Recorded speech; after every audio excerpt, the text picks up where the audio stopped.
ও guys, সবার প্রথমে আমরা এই টিকটক ভিডিওটি দেখি, তারপর এই ভিডিওতে করা ফানি কমেন্টস গুলো পড়বো। Let's go.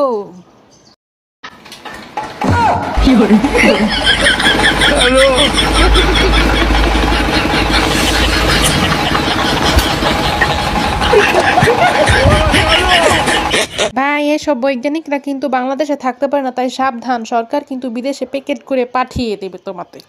এত বুদ্ধি কোথায় থাকে তোমাদের? কোথায় জানো না? পটকিতে থাকে এসব বুদ্ধিগুলা সব। এই তোরা ওর মুখে নোবেল ছুঁড়ে মার, দেখিস নোবেলটা যেন আবার ভেঙে না যায়। এটা হচ্ছে ডিজিটাল মেশিন। এই যা, মেশিনের দিকে ভিতা লড়ে না। হ্যাঁ,